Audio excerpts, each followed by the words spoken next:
Avoid করা যেত, 2 ওয়েতে অ্যাভয়েড করা যেত।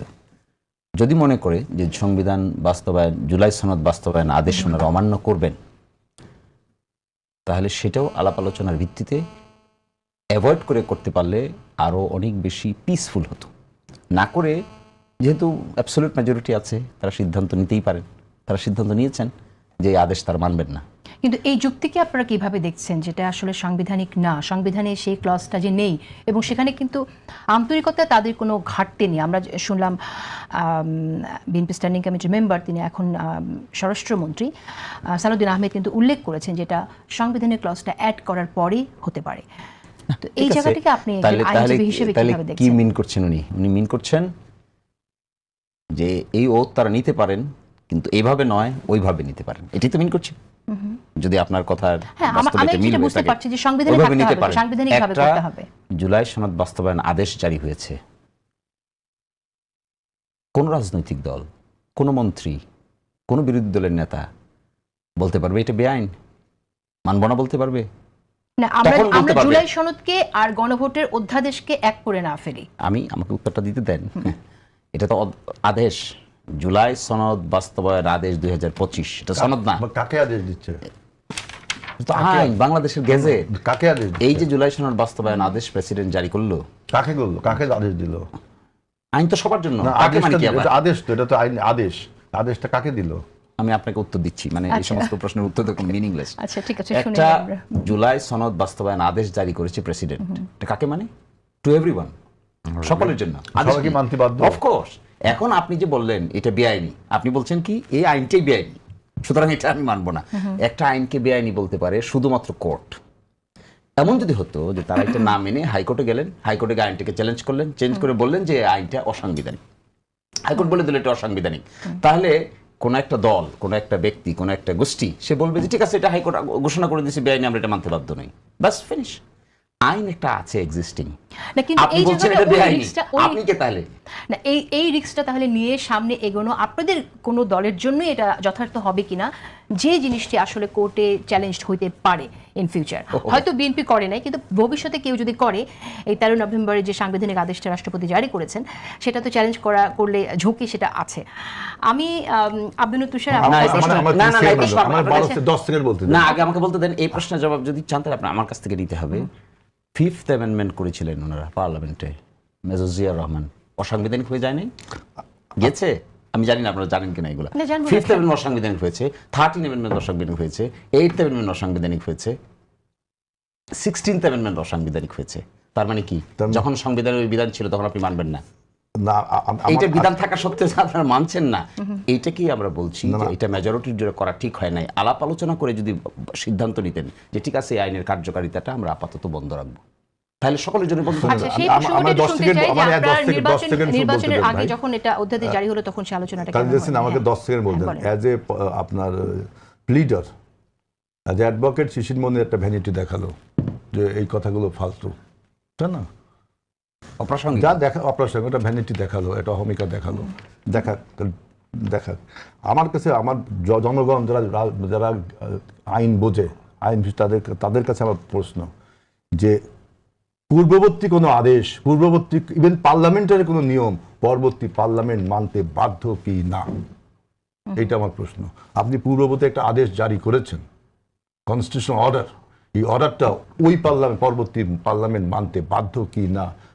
ওর থেকেও যারা বড় বড় আইনজ্ঞ আছেন, আইন সংবিধান, তাদের কাছে আমার প্রশ্ন। আমি যারা শুনছেন, আপনি তো তুমি তো আগেই ভ্যানিটি দেখাইলে, আমি উত্তর দিব আপনাকে। প্রথমে একটা উত্তর দেওয়ার সুযোগ দিয়ে গরিমা দেখাইলে যে এখন তার উত্তর তো আমি আর নিব না, কারণ অহমিকা দেখাইছো, একটা দেখাই ফেলাইছো। এখন তুমি যা বলবো সব অহমিকার শুনে বলবা। আমি জনগণের যারা কনস্টিটিউশন সংবিধান বিশেষজ্ঞ তাদের কাছে আমার প্রশ্ন যে আমার পার্লামেন্টারি সার্বভৌম হয় কি, মানতে বাধ্য কিনা? ঠিক আছে, আপনার মানতে আমার মানলে মানলাম, কিন্তু আমি মানতে বাধ্য কিনা এবং আমি সার্বভৌম যেখানে বলছি সেখানে আপনি আগে একটা কনস্টিটিউশন অর্ডার দিয়ে দেবেন, এটা আমি মানবো না? পার্লামেন্টের এই সার্বভৌম ক্ষমতার কথা আমরা জানি, সেই জায়গা থেকে আব্দুল নূর তুষার, আমি আপনার মন্তব্য শুনতে চাই। এটা আসলে জটিলতাটা কেন সৃষ্টি হলো বলে আপনার মনে হয় এবং জট খুলবে কিভাবে? জটিলতাটা তৈরি করেছে ঐকমত্য কমিশন, যেটাকে আপনি ইউনুস রিয়াজ কমিশন বলতে পারেন। ইউনুস রিয়াজ কমিশন যেটি করেছে, নিবন্ধিত সব দলকে ডাকে নাই, তাহলে এই কমিশনটি আসলে অর্ধেক কমিশন, পুরো কমিশন না। নিবন্ধিত রাজনৈতিক দল সবাইকে ডাকা উচিত ছিল, তারা ডাকেন নাই। তারা তাদের মনের ইচ্ছা মতো জুলাইয়ের পক্ষে জুলাইয়ের বিপক্ষে আগেই ভাগ করেছেন। কে জুলাইয়ের পক্ষে কে জুলাইয়ের বিপক্ষে, এটা তারা কিসের ভিত্তিতে ভাগ করেছিলেন এটার কোনো ডেফিনেশন দিয়েছেন? ওনারা দেন নাই। তারপর তারা যেটা করেছেন, সেখানে যাওয়ার পরে তারা বিভিন্ন প্রস্তাব দিয়েছেন এবং এইখানে যারা আছেন তারা অনেকে সেখানে উপস্থিত ছিলেন, হয়তো হেলাল ভাই ছিলেন না আমার ধারণা, কিন্তু শিশিরমণিকে আমি দেখেছি। তখন মনিটর করেছেন। হ্যাঁ, শিশিরমণিকে আমি দেখেছি observe করেছেন। এবং শিশিরমণির আমার অত্যন্ত প্রিয় একজন মানুষ, অত যৌক্তিক কথা বলেন, যুক্তি তাকে শিখতে হয়েছে উকিল। তো সেইখানে শিশিরমণি একদিন দাঁড়িয়ে বলেছিলেন যে এই সরকার অমুক অমুক কারণে কিন্তু আসলে অবৈধ, আমার মনে আছে। তিনি ব্যাখ্যা করেছিলেন কেন এই ইউনূস সরকার আসলে ঠিক বৈধতা নাই। তাহলে ওই যুক্তিগুলো তো ঠিক ছিল। তাহলে মোটামুটি সাংবিধানিকভাবে অবৈধ, কিন্তু সুপ্রিম কোর্ট থেকে রেফারেন্স নিয়ে তৈরি হওয়া একটা সরকার। এবং আমার মনে আছে শিশিরমণি সম্ভবত সেখানে বলেছিলেন যে রেফারেন্স যে দিয়েছে সেই বিচারকদের সিগনেচার কোথায়, এরকম একটা প্রশ্ন মনে আপনি করেছিলেন, ওই কাগজটা কোথায়? আমি অবৈধ বলি নাই, আমি বলছি যে 106 এর উপর বৈধতা না, 106 এর উপর জনগণের পাওয়ার। উনি বলেছে জনগণের পাওয়ার, কিন্তু জনগণের পাওয়ার কোথা থেকে আসছে? জনগণের পাওয়ার জনগণের একটা পক্ষ থেকে এসেছে, পুরো জনগণ তো ওখানে আসে নাই। যদি আসতোই তাহলে আবার গণভোট লাগে কেন? জনগণের পাওয়ার পেয়ে গেছে, সবকিছু করে ফেলতো না, সেটা আবার পারছে না করতে। তখন তারা কি করলেন? তারা একটা বাস্তবায়ন আদেশ দিয়েছেন। সেই বাস্তবায়ন আদেশ যে দিয়েছেন প্রেসিডেন্ট দিয়েছেন, কিন্তু ওই প্রেসিডেন্ট ওই আদেশের মধ্যে সংবিধানের নাম উল্লেখ করেছেন। এখানে আছে আদেশটার মধ্যে, সেখানে আছে যে এই কোন নির্বাচন কমিশন করবে। তাহলে নির্বাচন কমিশন করবে যে নির্বাচন কমিশন সংবিধানের অধীনেই তৈরি হয়েছে। তাহলে উনি নিজেও ওই সংবিধানের অধীনে শপথ নিয়েছেন, যে সংবিধানটা আছে। সেই সংবিধানের প্রেসিডেন্ট এইভাবে সংবিধান সংস্কারের আদেশ দিতে পারে না। উনি কোনো কিছু তৈরি করতে পারে না যেটা সংবিধান সংস্কারের লক্ষ্যে তৈরি হবে। এটা করতে গেলে তাকে একটা নির্বাচিত সংসদের মাধ্যমে অনুরোধ পেতে হবে। অনুরোধ যারা করেছেন তারা আবার ওই শিশিরমণির ওই বক্তব্য অনুযায়ী যে 106 রেফারেন্সে তারা ক্ষমতা নিয়েছেন, কিন্তু আসলে এটা 106 রেফারেন্সে নেওয়া যায় না। কিন্তু নিয়েছেন তো তারা 106 রেফারেন্সে। তারা কেউ কিন্তু কাগজে কলমে কোথাও লেখেন না আমরা জনগণের রায় বা জনগণ থেকে নির্বাচিত, কোথাও কোনো কাগজে নাই। ঠিক? আচ্ছা, তাহলে দেখেন ওনারা শুরুতেই নিজেদের মধ্যে একটা গোঁজামিল তৈরি করে রেখেছিলেন, যেটা শিশিরমণির ওই আলোচনার মধ্যে উল্লেখ করেছিলেন যে 106 এটা হয় না, বলতে হবে এটা জনগণের। তো জনগণ যদি ঠিকই করে থাকে, তো জনগণ তো ওনাদেরকে থাকতে দিয়েছিল মেয়াদ ছাড়া। তাহলে গণভোটের দরকার কেন হলো? শোনেন, না, গণভোট কেন দরকার হলো? গণভোট গণভোট কেন দরকার হলো এটা ওনারা ব্যাখ্যা করবেন। গণভোট কেন লিখেছে? আমার কাছে তো মনে হয় গণভোটের দরকার ছিল না। আমি সাধারণ বুদ্ধিতে যা বুঝি, কমন সেন্স। তাহলে ওনারা কি করলেন? ওনারা বলছেন যে 106 রেফারেন্সে এটা বৈধ ছিল না এই সরকার, কিন্তু সেই বৈধতা আবার সরকার দাবি করেছিল আমরা 106 বৈধ। তারপরে সেই বৈধ সরকার প্রেসিডেন্টকে বলেছেন এই আদেশ জারি করতে। এমন একটা গণপরিষদ সংস্কার পরিষদ আর কি, না গণপরিষদ না, সংবিধান সংস্কার পরিষদ নামে একটা পরিষদ তৈরি করার জন্য গণভোটের বিধান সহ একটা আদেশ জারি করেছেন, যেটা হচ্ছে সেই আদেশ যেটার কথা আপনি বলছেন। সনদের আদেশের পার্থক্য, সনদের আদেশ যে আলাদা জিনিস, এইটা এই আদেশটার মধ্যেই আছে। কারণ সনদের কিছু কিছু আইন কানুন যেগুলো গণভোটে যাবে সেগুলো আবার এটার সঙ্গে তফসিল 1 তফসিল 2 করে এটা যুক্ত করা হয়েছে। এখন দেখেন প্রেসিডেন্ট বলছেন যে সংবিধান সংস্কার করা হবে, তার মানে একটা সংবিধান আছে, তাহলে সেই সংবিধানের যেসব ধারা আছে সেগুলো প্রযোজ্য আছে। কিন্তু আদেশের মধ্যে আবার আছে এত এত এত এত ধারা আছে, 8, 9, 10, 11, 12, 15 অনুচ্ছেদ গণভোটের ইতিবাচক ফল সরকারি গেজেটে প্রকাশের তারিখে কার্যকর হইবে। উক্তরূপ গেজেট প্রকাশের তারিখে ইহার 1, 2, 3, 4, 5, 6, 7, 13, 16 অনুচ্ছেদ কার্যকর হইবে। প্রেসিডেন্ট শুধু বলেই দিচ্ছেন না, কবে কবে কার্যকর হবে এটা ডেট পর্যন্ত বলে দিচ্ছেন। তারপরে আবার এটাও বলেছেন যেহেতু সরকার গণ অভ্যুত্থানের মাধ্যমে প্রকাশিত জনগণের সার্বভৌম ক্ষমতা অভিপ্রায়ের ভিত্তিতে, এইটা হচ্ছে ওই যে শিশিরমণির সাহেবের ওই যুক্তি, এই যে জনগণের সার্বভৌম অভিপ্রায় ভোট ছাড়া কেমনে করে হয়? এই সরকার তো বলে নাই তারা বিপ্লবী সরকার, এই সরকার তো বলে নাই যে আমরা এই সংবিধানকে তুলে দিয়েছি। এই সরকার সরকার হওয়ার সময় যে সংবিধানের রেফারেন্স নিয়েছে, নিয়ে এসে কি বলে জানেন? ক্ষমতার বিষয়টা একটু বোঝার চেষ্টা করি। নিয়ে এসে কি বলেছে জানেন? বলে যে না এখন আমরা অভিপ্রায়, তো অভিপ্রায় দিয়ে বসে যাইতেন, কোর্টে গেছিলেন কেন? এবং প্রেসিডেন্ট যে সংবিধানের অধীন আদেশটা দেওয়ার আগে কিন্তু আমরা ডিটেইলে দলগুলোর সাথে আলোচনা করতে দেখিনি, এবং দেখিনি যে সেটা নিয়ে অন্তত বিএনপির পক্ষ থেকে অনেকবার বলা হয়েছে যেটা আমাদের সাথে আলোচনা না করে দেওয়া হয়েছিল। একটা জাস্ট আপনাকে এই নোটটা জানিয়ে আপনি শুনেন, আমি তো এটা পার্ট ছিলাম 4 দিন। প্রথম চার্টার ঠিক হয়ে গেল যে কি কি সংস্কার হবে, কিছু দ্বিমত আছে, কিছু দ্বিমত নাই, ঐকমত্য আছে, ঠিক হয়ে গেল। পরবর্তী প্রশ্ন আসলো যে এই চার্টারটা রিয়েলিটিতে আসবে কি করে। তখন একটা ঐকমত্য কমিশন মুলতবি হয়ে গেল। মুলতবি হয়ে বললো যে আমরা কি কি মেকানিজম এটা হতে পারে এই ব্যাপারে আমরা পরবর্তী মিটিংয়ে এজেন্ডা আকারে উপস্থাপন করব। 3 দিনের বিরতি হলো। তারপরে মিটিং ডাকা হলো, মিটিংয়ে 5টা অপশন দেওয়া হলো। 5টা অপশন, একটা বললো যে একটা রেফারেন্ডাম হতে পারে, একটা বললো যে আগামীর সংসদে হতে পারে, একটা বললো যে আমরা একটা বাস্তবায়ন আদেশ জারি করতে পারি, এটা হতে পারে, আরেকটা বললেন যে এটা উচ্চকক্ষ নিম্নকক্ষ যখন আসবে তখন নিম্নকক্ষে অ্যাপ্রুভাল হবে, নিম্নকক্ষে পাস হবে, উচ্চকক্ষে অ্যাপ্রুভাল হয়ে হবে, এবং যে 84টা সংস্কারকে একসাথে করা হলো তখন সেই অপশনটাকে আমাদেরকে টিক মার্ক দিতে বললো। উপরে দেখবেন আপনি ফর্মটা পাই এখনো আছে, টিক মার্ক, হ্যাঁ না আছে। ওই প্রশ্নে এসে দাঁড়ালো যে তাহলে আমরা কোন রাস্তা অবলম্বন করব, কোনটা অধিকতর টেকসই রাস্তা হবে। রেভলিউশন তো হয়ে গেছে, এক সরকার তো পালিয়ে গেছে, ইন্টারিম গভর্নমেন্ট তো আছে, ইন্টারিম গভর্নমেন্ট তো এখানে কনস্টিটিউশনের কোনো বিধান মেনে নাই, কোনো কনস্টিটিউশন ইন্টারিম গভর্নমেন্টের কনসেপ্টই নেই। ইন্টারিম গভর্নমেন্টের কনসেপ্ট না থেকে ছিল কি কেয়ারটেকার গভর্নমেন্টের কনসেপ্ট ছিল, ওইটাও তো আমরা বাদ করে দিছি। কিন্তু আবার একটা সরকার ইফেক্টিভ দেশ চালাচ্ছে, 8 তারিখে গঠন হয়ে গেছে। প্রধান উপদেষ্টার শপথও কিন্তু ছিল না সংবিধানে, আপনারা ভালো করে খুঁজে দেখবেন। প্রধান উপদেষ্টার শপথ বলতে কোনো শপথ সংবিধানের পিছনে ছিল না, কিন্তু ধরে নেওয়া হয়েছে, ধরে নিয়েই শপথটা নেওয়া হয়েছে। এজিউম করে এই যে সরকারটা ফাংশন করছে তার 3টা ম্যান্ডেটের কথা বলা হলো। এটা হলো তারা সংস্কার করবে, বিচার করবে আর নির্বাচন করবে। আমরা একটু সংক্ষেপ করতে চাই, কয়েকটা এটা বিষয় সংক্ষেপে আনসার নাই তো এখানে, আমরা পিছনে খুব আমি এখন এসে একদমই সংক্ষেপে জানতে চেয়েছিলাম যে মানে যদি এখন এসে যে জায়গাটা আমরা সংবিধানের আলোচনা- বিষয়টা মাথায় রাখি তাহলে আমরা প্রপারলি সেই প্রসেসটা কেন যে follow যে ইস্যুটা আমরা এখন করার আলোচনা ব্যাপারটা- করছি, এখন যে কথাটা বলছেন, এই দেশে কি 2-3 বার মার্শাল ল জারি হয় নাই? এই না, দেশে এখন তো মার্শাল martial law এক্সপেরিয়েন্স জারি- দেখিনি আমরা। এখন মার্শাল ল জারির দেখে সাথে এসে তো এটা তুলনা আমাকে এখন উত্তর হয় না। দিতে দিচ্ছেন না তো। শেষ করে এখন এসে যে প্রবলেমটা দাঁড়িয়েছে, আমরা বেমালুম এই এক্সারসাইজটাকে ভুলে গেছি, ভুলে গিয়ে মনে হচ্ছে যে আমরা অল ওভার এগেইন আবার নতুন করে স্টার্ট করব। এই যে এক্সারসাইজটা এখানে হয়েছে, এই এক্সারসাইজটা মেনে অগ্রসর হলে কি অসুবিধা হতো? এই যে বছর ভবিষ্যতে যদি কেউ চ্যালেঞ্জ করতো, তো ভবিষ্যতে তো আপনি সবই চ্যালেঞ্জ হবে না? না আপনার সেই ফাঁক রাখলে তো চ্যালেঞ্জ করবে। কোথায় চ্যালেঞ্জ? এটা কি চ্যালেঞ্জ হবে এখানে? আচ্ছা, এই জন্য ঠিক তো আছে, তাহলে সংবিধান এই সংস্কার প্রশ্নটার সভা, উত্তর আমার মনে হয় আজিল বাড়ি হেলাল সংবিধান আপনার কাছে সংস্কার শুনতে সভা চাই। আলোচনাটা শেষ করে বেসিক দিতে চাই স্ট্রাকচার। এই টপিকে আমরা একটু শুনেন আমার অন্যান্য- কথাটা, শুনেন। এই 47টার মধ্যে basic structure change of the constitution আছে। তখন প্রশ্ন আসলো যে অতীতের যে সমস্ত সাংবিধানিক অ্যামেন্ডমেন্টগুলো বাতিল ঘোষণা হয়েছে, এগুলো সব বেসিক স্ট্রাকচার ডক্ট্রিনের সঙ্গে কন্ট্রাডিক্টরি। তাই বললো যে তাইলে আমরা সংবিধান সংস্কার সভায় সেগুলোকে আলোচনা করব, যেন বেসিক স্ট্রাকচার ডক্ট্রিনটা ভালো। না কিন্তু কথা হচ্ছে যে সেই সংবিধান সংস্কার সভায় বলি আমরা যাই বলি না কেন, আলোচনার তো স্কোপ বন্ধ হয়ে যাচ্ছে না। আর সংবিধানের সংস্কার তো আসলে সভা না করেও পসিবল।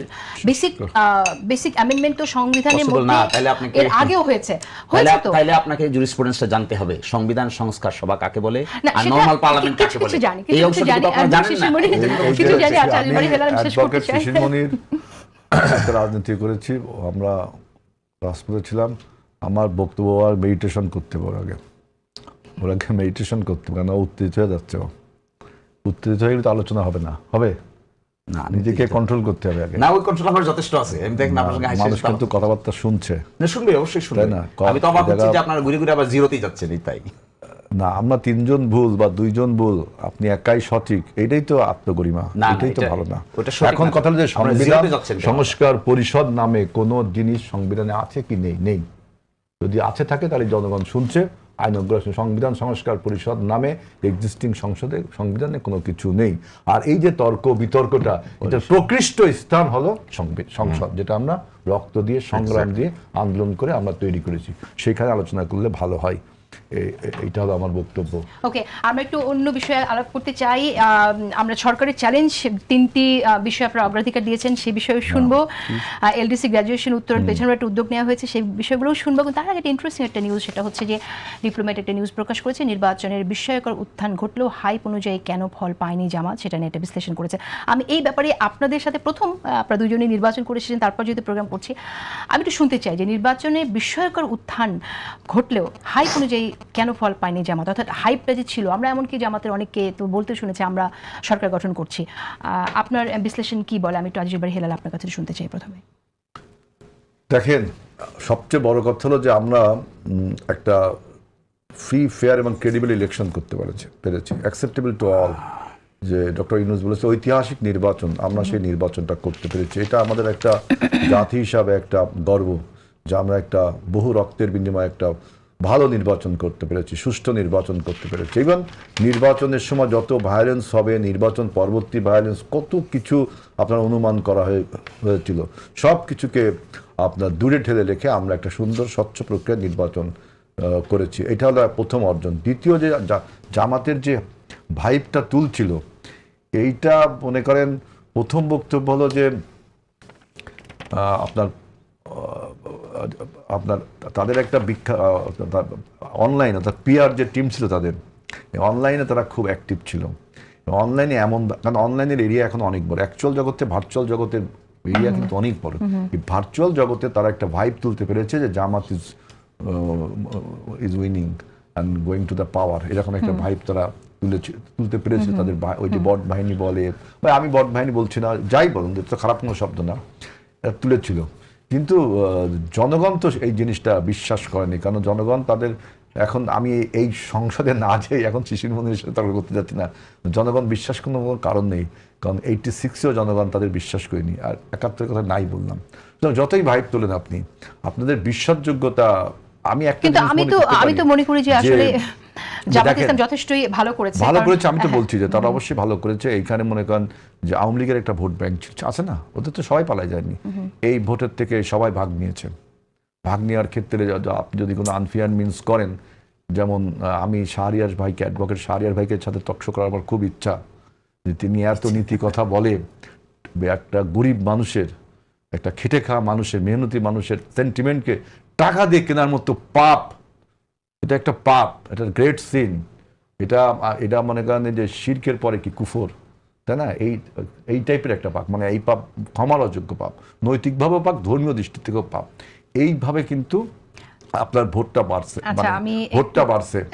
তারপরে আবার মনে করেন আমি এখন এই বিভিন্ন বয়ান তো আপনারা দেখেছেন যে কিভাবে আমাদের মহান ধর্মকে, এই মহান ধর্মটার শিশিরও যেমন অনুসারী, আমি অনুসারী, তুষার অনুসারী, এইটাকে আবার কেউ মুক্তিযুদ্ধের মধ্যে একক করে দিতে চান, এটাও আমাদের ধর্মপ্রাণ মানুষ হয়তো কেউ মেনেছে, কেউ মানেনি। এই জন্য তাদের যে ভোটটা, আমি ভোটটাকে ধন্যবাদ জানাই। কিন্তু এই যে শাহরিয়ার ইকবাল কবির ভাই যেটা করেছে, এটা কোনোভাবে সমর্থন, শিশিরেরা সমর্থন। কিন্তু আমরা তো এছাড়াও আরো অনেক বক্তৃতা শুনেছিলাম। আমি সবকিছু বলতে চাচ্ছি না, আমি চাচ্ছি একটা ঐক্য, আমাদের নেতাও বলেছে ঐক্য, আমরা এই ঐক্যটা চাচ্ছি, কারণ এখন আমাদের সামনে যে চ্যালেঞ্জটা গ্রহণ করতে হবে। অ্যাডভোকেট শিশির মনির, আপনার কাছ থেকেই শুনতে চাই, আমরা তো দেখলাম যে জামাত ইসলামের সংখ্যালঘু ভোটের জন্য সংখ্যালঘু একজন প্রার্থী দেয়া হলো, নারীদের ভোটের জন্য অনেক নারীকে রাস্তায় নামতে দেখেছি আমরা, মানে আমরা অন্তত হ্যাঁ এই মেসেজটা এসছে যে জামাত ইসলামের নারী কর্মী আছে। মুক্তিযুদ্ধের সময়ে জামাতের যে ভূমিকা ছিল, সেই অপবাদ, সেই কালিমা ঢেকে দেওয়ার জন্য আমরা দেখলাম কর্নেল অলি আহমেদ এবং মেজর আখতারুজ্জামানের মতো মুক্তিযোদ্ধাদের নেওয়া হয়েছে। কিন্তু বিশ্লেষণ বা অনেকেই বলছে যেগুলো